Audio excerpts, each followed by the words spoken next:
So Prime HAROU is actually confirmed. We literally see HAROU in what was basically his peak form, the avatar of Indra, before he started, getting introduced to junk food in Japan or the wider world. It's actually on. There's no subversion, we're actually here. Other than that, this is a pretty simple chapter, all things considered, because this basically starts off the match, right? We had the Kengan Association and the fighters sort of make it to the island. Now we have a few other characters that are basically getting confirmed as participants. We're probably gonna see a lot more other characters get shown that they're actually participating in this, but we'll get to that when we get to that. But yeah, the gates are opening up, and even the title of this chapter is called Time to Begin, and it basically starts off still technically in the town that is towards the edges of the island where the actual match, the battle royale, is going to be happening. We see a few characters there.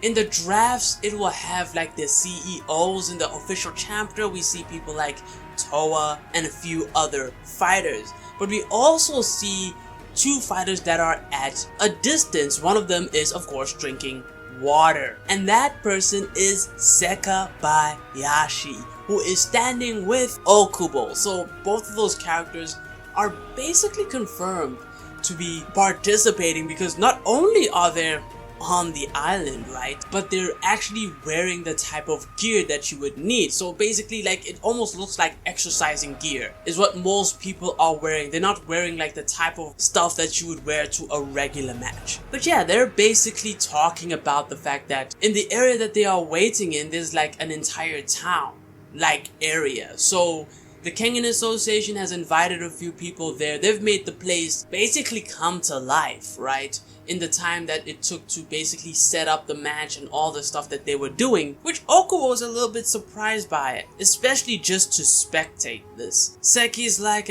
don't think too deeply about it, and we cut to Gaolang and Ryo sort of warming up together. So the match is about to begin, and they're sort of talking about it, because Gaolang, he sort of, confesses that he has never actually fought in a forest before. Ryo also says the same thing. They don't have experience in that field, and Gaolang is like, yeah, footing would seem like the type of thing that's going to be an issue going into this match, right? Into the battle royale, into the forest. And that's pretty much true.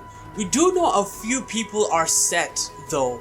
One being Oma, because of course he did literally learn Demon's Bane in a forest, learned how to do his footing there as well. But a lot of other higher tier characters, even if they're not used to it, like let's say for Gaolang for example, he'll probably get used to it fairly quick. This does also make what Kuroki was doing in terms of his training, being on his little mini boat. In terms of his footwork, it would improve it in that way, but that's a little bit pushing it at that point. But yeah, Canada is also there as well, and he talks about how they basically have 12 hours, right, to do this, and there's no backing out now. They're literally at the gates. Saw is there as well. He agrees. He's like, yeah, no chickening out at this point. We then cut to Koizan and Koga that are standing together, and Koizan's acting, he's looking for Rito at this point. Koga also notices that Oma is not around as well, so it seems like both of these characters are probably chilling together, which is confirmed by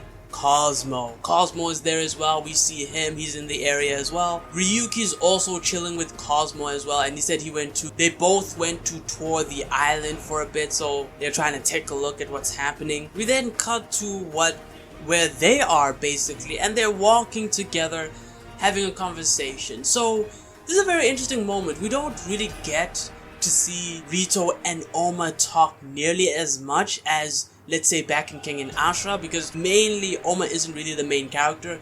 He's only recently gotten more and more spotlight. Like, even when he came back around chapter 50, he still kinda had to share the spotlight with multiple characters. It's only in the build up to the battle royale where he has been getting an exceptional amount of focus here. But yeah, they're talking about the island, and Rito's like, yeah, this makes the Gakigahara forest look like a theme park. You know, it's pretty small in comparison to Ganryu Island. Rito has his, backstory mixed up a bit when it comes to Oma, because he says, oh yeah, Oma, that's the place where you used to live, right? You used to live in the Gakigahara forest. Oma just tries correcting him, even though he seems like he's corrected him before. He literally says, like, we've literally been through this. I just trained here with my master. It was literally my final trial. And Rito's like, oh, so this place is like the Nico user factory of some sort, which, funny enough, he's more right than he actually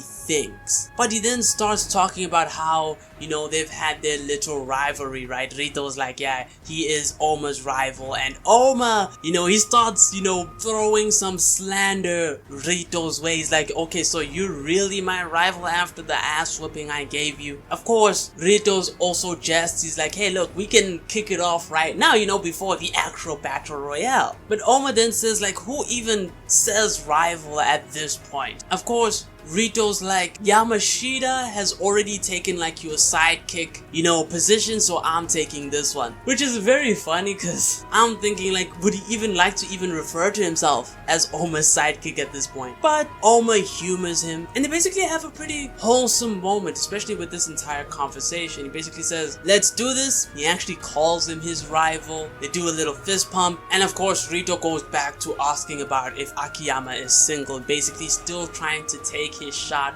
where it's really not wanted. But then we have a little bit of time passing by here, and the narrator coming in strong for this one. As time passed, one by one, each warrior assembled. Some simply came to meet stronger opponents, while others came to settle unfinished business. And while this narration is going, we see Jorada, we see Lo Long, we see Liu, and actually Jean. Which is very interesting, because last we saw, Liu didn't seem to want to involve Jean in this battle royale at all, but he's here. So it's gonna be a flashback at some point, how Jean managed to go from basically the hospital to being able to basically fight in the battle royale. And if he knows, Nicholas is probably joining. But considering the narration talking about unfinished business, yeah, more than likely alluding to Nicholas and Jean here. Probably also Liu's gonna be involved in that as well. Nicholas is probably gonna have to be very powerful if he's going to be fighting against those two. But the narration isn't finishing, because the last part is the heat was reaching a boiling point. So the tension is described as like a heat, and we see HAROU basically in his disguise at this point. He's wearing a mask, wearing sunglasses. He seems to not want people to see him because he's wearing those things. And yeah, Okubo and Seki don't see him, even though he walks right past them. This makes me think HAROU really does want to go rogue here. He isn't really going to be teaming up. He's also wearing a pretty funny shirt called +1 frame advantage, which is very funny. In case you don't know what that means, if you've played a fighting game, most hits are measured by how many frames they take up, and in some cases there are some attacks, right, that if you block them in the fighting game, the amount of frames that they would usually take for the next attack sort of gets shortened or increased. This is why they say plus frame. I hope that's correct, because I do know fighting game terminology can get pretty wacky, but I'm a casual.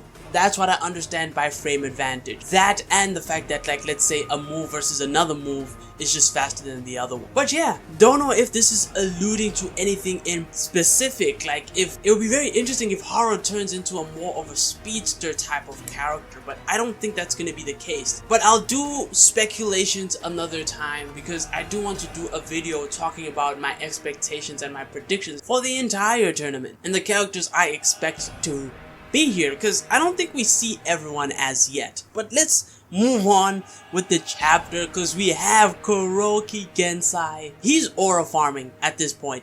He's seated, bro, in the ocean. He's sitting down on a rock that's like covered, of course, with water. The waves are moving on it. He's meditating, but he's opening his eyes because he's seeing, the next pair of fighters that are coming, and these are the main bad guys, the antagonists. He sees them coming in the sunrise at this point. And it is, first off, the cloaked direct subordinates and worm members, basically the elite guys. We then have Jan, pretty good to see. I'm happy Jan is participating in this because he's probably one of the stronger characters. I think Jan is massively underrated as a fighter. In fact, besides, let's say, Lohan, because of course I have an agenda for Lohan, I would say he's probably the strongest wormhead besides, let's say, Lohan. But Lohan doesn't count because he's currently not in the organization. So I would say he's probably the strongest one there. Besides, you know, the connector. But Fuzan is there as well, and he seems to manage the direct subordinates who all answer to Jan. And then we have Nicholas being revealed, the only guest to the worm that is revealed so far. I know there's supposed to be more guests as well, so it's very interesting that we're not seeing the full roster here. We also didn't see the full roster for the Kengan Association as well. So this doesn't mean this is everyone, and this is a mistake that I see a few people making in Reddit, some on my channel as well, where if people, you know, don't see the character, they assume he's just not going to make it at all. I would say the opening hours of this match and of this arc will probably reveal each and every character that is involved. Right now, I would say be patient in seeing which characters who are in and who are not in, because there's still a good chunk of mystery left. But yeah, we then have Shen Wulong, and he is talking to Hashan because we don't hear anyone else, and he's talking like he's literally in a conversation, because he's like, yeah, it sure is. I can hardly contain myself. So either the narration was Tiger or Hashan, which I heavily doubt because the narrator seemed to be, you know, the narrator. Or there's a conversation that we're not hearing with Hashan, who is saying, hey, this is kind of exciting. I'm excited for this, right? This is a very exciting event. And Dragon or Wulong is like, yeah. Or Shen is like, yeah, I'm also pretty pumped for this. So both participants are active here. We're gonna see Hashan, we're gonna see Shen, but we see Nogi and Katihara. They're standing, they're sort of announcing that yeah, it's time. The gates are opening and everything. All the participants need to assemble at the gates, and we see the fighters going into the area, and that is the end of the chapter. So not really much happening here, right? The people basically arrive, it's on the hour, it's on the minute, let's do this. And yeah, we'll see what happens next chapter. Pretty cool chapter, all things considered. We'll probably get a lot more roster confirmations probably during the actual match, if not like in the next few chapters. But yeah, don't forget to like and sub, and until next time, take it easy.